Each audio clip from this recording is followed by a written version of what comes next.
Kanya wakajigwe.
Keren.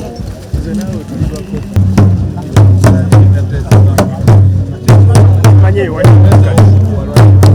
Wale kwa baba dekati.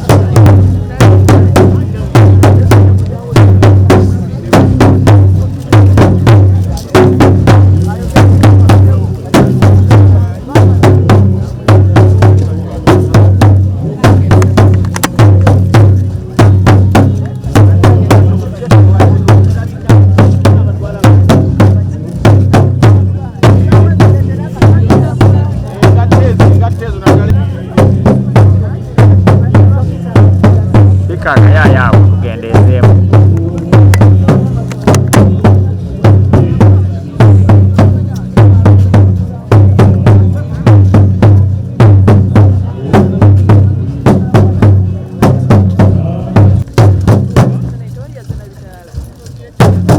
shughulira bane mukole kuboneza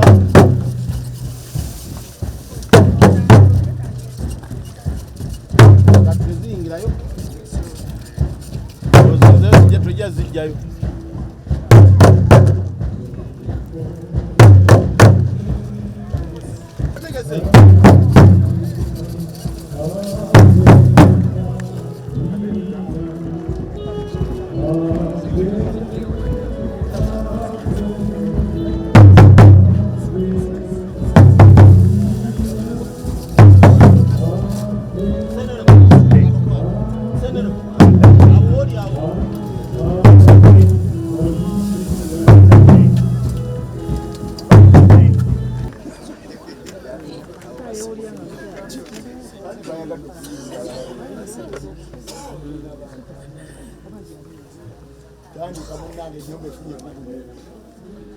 Salongo Warugembe Mutesa Mukabya kuli mochi Salongo Kirevu Mukasa Mwanga Salongo Kajumbe Daudi Chwa Salongo Mutesa Olukoba Salongo basinze nnyo mwebalo okuuma ekibuga wamu n'okukiyonja. Mukama wange Warugembe Mutesa tuli mu kibuga kino mutuntu muno Salongo twayengedde.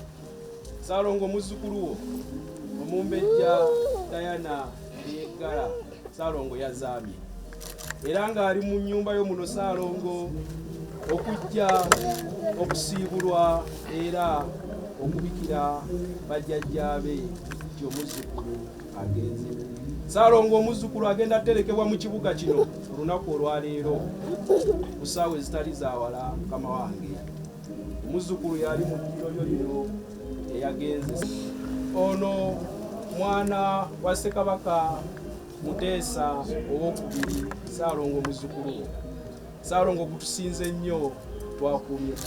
Abasajja mwenna batali balanja bafuka bizibu abasajja balamwe yali.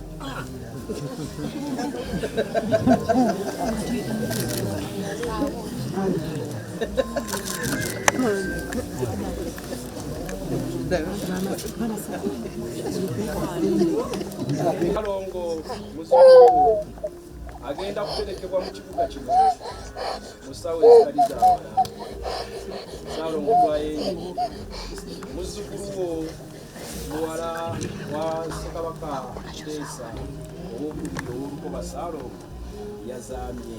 Gutusinze nnyo Ivan twakumye bubi. mwolekere ebijjajja mumuleme wabukaji Ssaawa eziddako ezitali za wala Saalongo lunaku olwaleero. Muzzukulu we yazaamye Saalongo nga muwala wa mutabani wo Kabaka Teesa. Saalongo gutusinze nnyo twakumye bubi.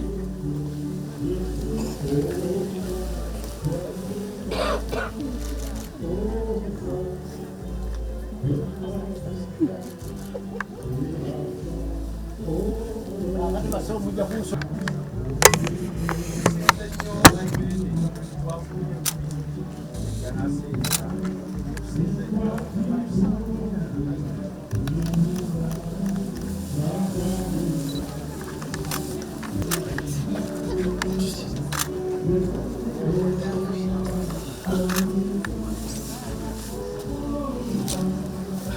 Katikkiro gwotobuulira ekiddako abalangira butululu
omwami oyo Mukama Robert no Mumbejja Teegala, but of course through Mr. Mwami it was because of Mumbejja Teegala.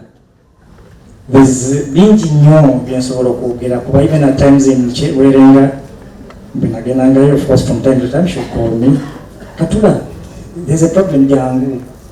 It's a problem. Of course you get there, there's no problem, but possibly she's lonely and agala mwogere bingi bezisobola kwogera wano wabala bano balina okwogera n'ebintu bye nalaba Diana yalina amaanyi.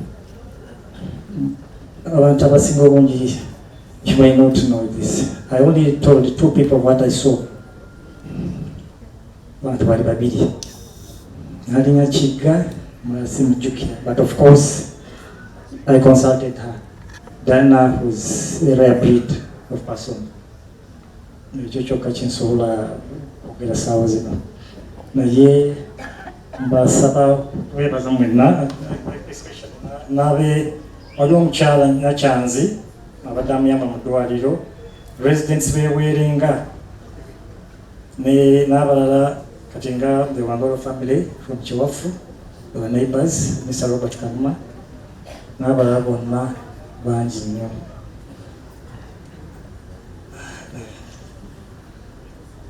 Mumbejja, may God grant her eternal peace and may He give us strength during this time of sorrow. Tusinze Ssaabasajja twakumye bubi. Teegala and the Kingdom of Uganda. Condolence message. I have learned with sadness of the demise of Princess Diana Teegala, which occurred on the 20th of December 2025. On behalf of the Office of the Vice President and on my own behalf, I extend our deepest condolences to the Uganda Kingdom and the family of the late Princess Diana Teegala.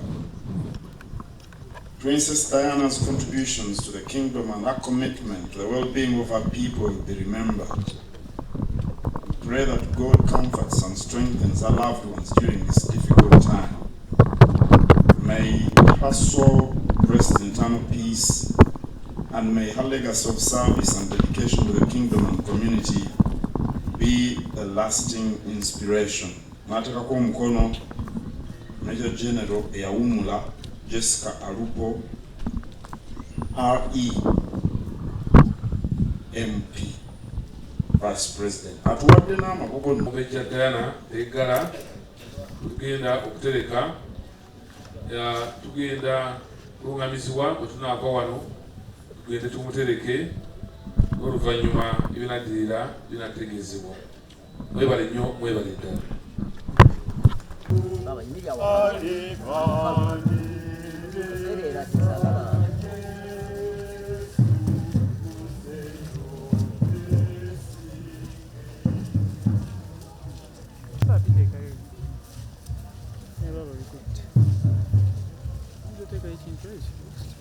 Kulwana okulungi